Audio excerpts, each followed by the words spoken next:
I'm here to talk about success. The first rule of success is to have a vision. You see, if you don't have a vision of where you go, and if you don't have a goal where you go, you drift around and you never end up anywhere. I mean, as you know, I was born in 1947 in Austria after the Second World War. So I was very fortunate that I stumbled onto my vision. And I didn't really like Austria when I grew up. I couldn't wait to get out of there. I couldn't see myself becoming a farmer or a worker in a factory or anything like that. Even though my parents wanted me to stay there and have a normal life. But that was their vision, not mine.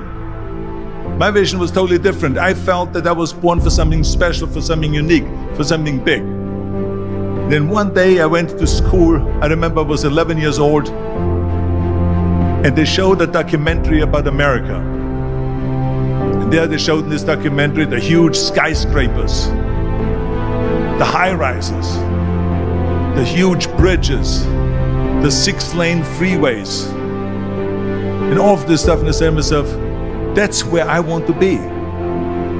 I don't want to be around here with these little farmhouses and these little buildings. I want to be in America.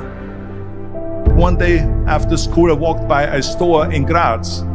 So I went inside and I looked around, and then I saw a magazine. I saw a bodybuilding magazine that had Reg Park on the cover. Reg Park was then a 3-time Mr. Universe. And I saw him on the big screen as Hercules. I read that and I said to myself, wow, this is the blueprint for my life. This is exactly what I want to do.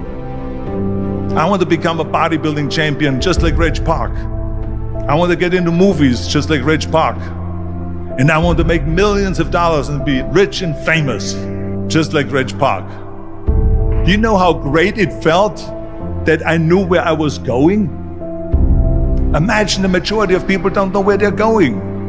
I knew where I was going. That I'm going to become this bodybuilding champion just like him. So it was just a question of how do you do it? I was so relieved, because when you have a goal, when you have a vision, everything becomes easy. So people always ask me, when they saw me in the gym in the pumping iron days, they say, why is it that you're working out so hard? 5 hours a day, 6 hours a day, and you have always a smile on your face.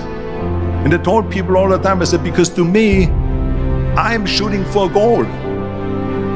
In front of me is the Mr. Universe title. So every rep that I do gets me closer to accomplishing that goal, to make this goal, this vision turn into reality. Every single set that I do, every repetition, every weight that I lift will get me a step closer to turn this goal into reality.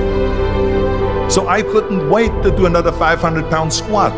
I couldn't wait to do another 500-pound bench press. I couldn't wait to do another 2,000 reps of sit-ups.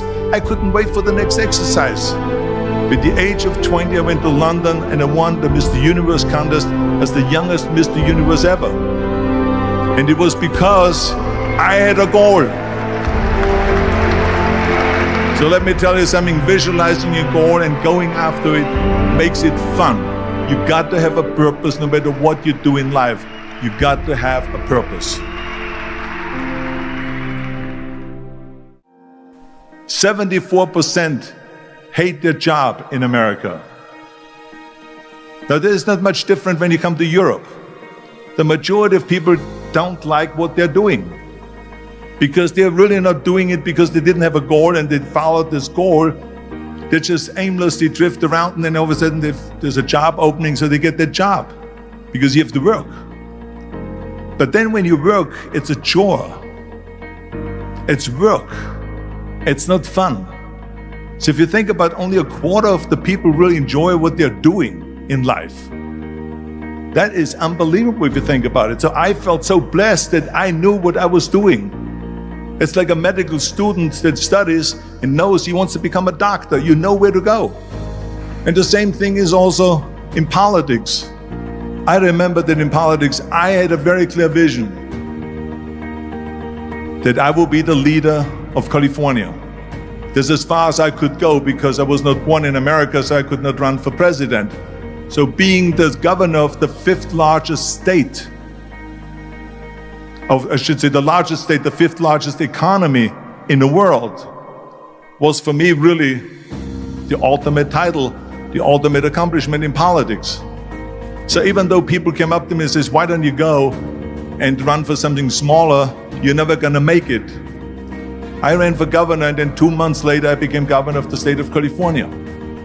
Again, because I had a very clear vision what I'm gonna do with California.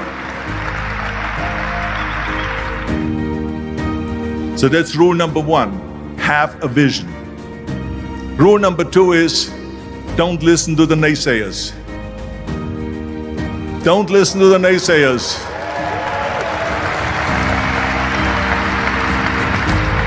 Everything I ever did, the thing that I heard out of people's mouth was, that's impossible. That can't be done. Or no. That is exactly what I heard, and of course I proved to the people that it can't be done. So whenever someone said to me, it can't be done, I heard, it can be done. When they said no, I heard yes. And when they said it's impossible, I heard it is possible. I'm a strong believer of what Nelson Mandela said, that everything is always impossible until someone does it. Well, I'm going to be the one, I said to myself, I'm going to do it and I'm going to show it to them. Maybe it has never been done before. That's perfectly fine with me. But I'm going to do it. And I did not listen to the naysayers. It's all about the hard work that you put in. I said to myself, in bodybuilding I worked out 5-6 hours a day. I'm going to do the same thing now for acting. And of course I went to college to study English. I studied the accent removal, acting classes, and all of this stuff all day long. I worked and I worked and I worked. And within a short period of time, I made one movie called Hercules in New York, which of course went right into the toilet. But it didn't discourage me. I still had the same vision. And then all of a sudden I did Streets of San Francisco. I did Stay Hungry and Pumping Iron and The Villain. And then all of a sudden I was asked by Dino De Laurentiis and by Universal Studio to star in Conan the Barbarian. And after I did Conan the Barbarian, the director at the press conference said to the press, the director was John Milius. He said to the press, if we wouldn't have had Arnold, we would have had to build one. So think about that.